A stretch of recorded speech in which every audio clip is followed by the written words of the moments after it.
Joining us to talk about what's going on in Queenstown at the moment, give us a bit of an update, is in actual fact the Mayor of Queenstown Lakes District Council, Glyn Lewers. Glyn, hell of a morning. G'day, Michael. Yes, it was a hell of a morning. I could probably say hell of a last night and all of this morning, but yeah. It's the perfect storm, really, isn't it? Just before we go into everything, I'm just trying to exonerate you from certain decisions that have been made previous. So you got elected, gosh, is this your second? October last year. Last year as the Mayor? Yeah, I haven't been in the seat for a year yet. Yeah, and prior to that you were a councillor for what, just one term, weren't you? One term, yes. Okay. So many of the decisions around infrastructure assets, for example, in Queenstown were made prior to you, or you, I suppose you would have had some sort of input into a long-term plan somewhere along the line, is that right?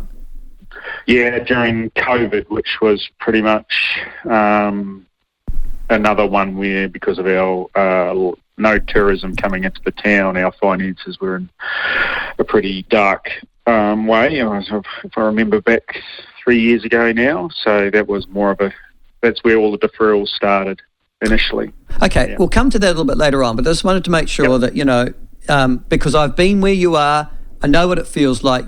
You're accountable, you're responsible, but you didn't have anything to do with the decisions that led up to it. So we'll come to that a little bit later on. Yeah, like I said, you play the hand you're dealt. Yeah, There's no point in complaining, you just do it. Yeah, that's fair enough. Let's talk about where we are, first of all, with the state of emergency. 6:33 this morning. How did that come about? Did you get woken up out of your bed or something and said, we've got a problem? No, I was aware of the issue with the weather event probably around about 9:30 last night.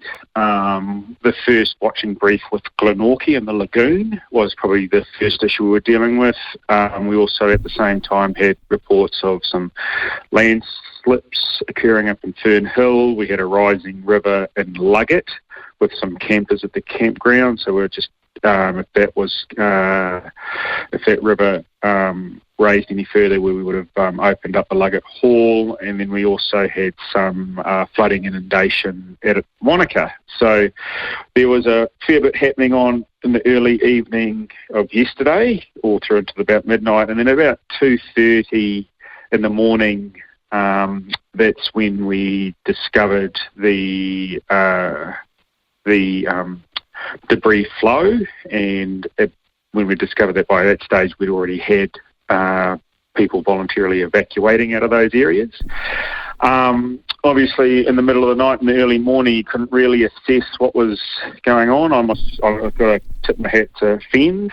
They did an amazing job during those early hours in the morning, and we had 100 people evacuated, opened up the Memorial Hall for them to stay in, and then about 6:33, probably about 6:20 actually, I had a briefing with the emergency management team.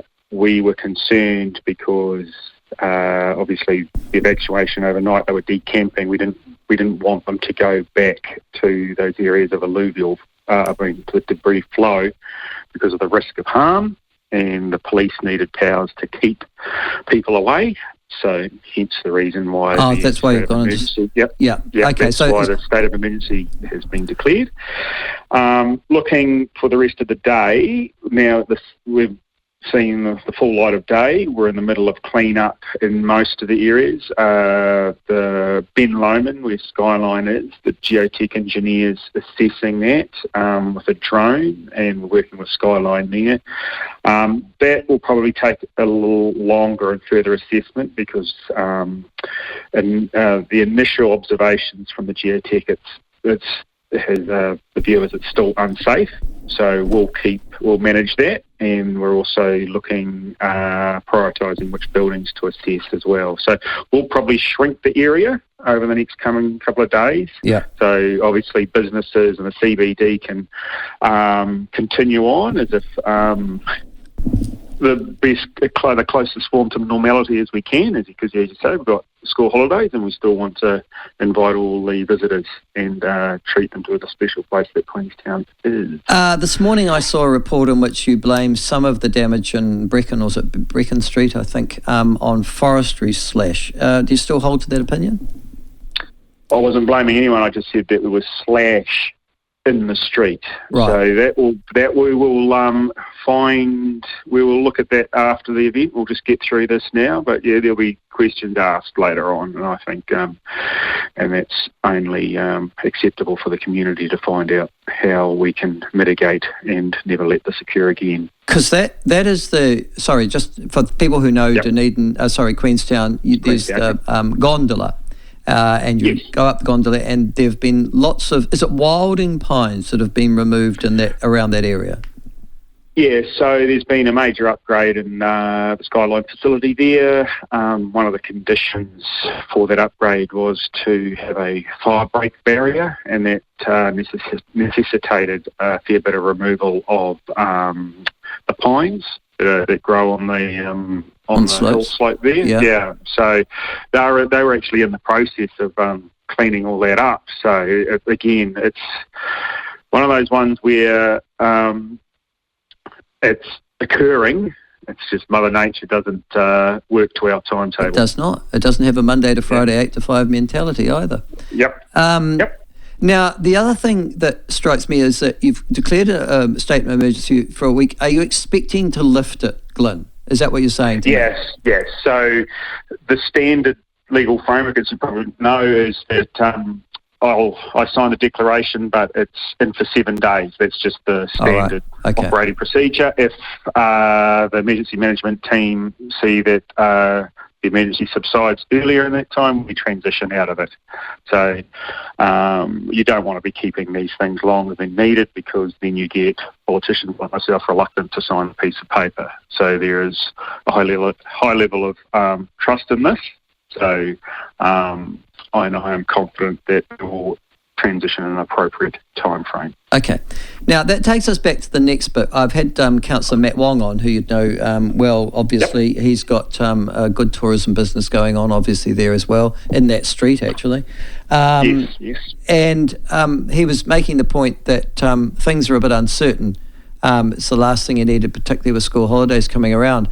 You've talked about opening up Queenstown again. If I've booked my holidays to Queenstown for the school holidays, am I coming? You are coming.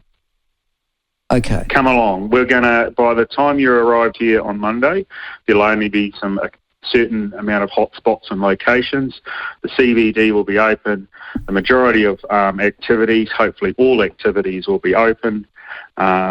All you're going to have to do, as we go back to the other event we're dealing with, is just practice good hand hygiene and drink bottled or boiled water. Well, that was the next point I was taking. So I'm staying at accommodation in Frankton and Queenstown.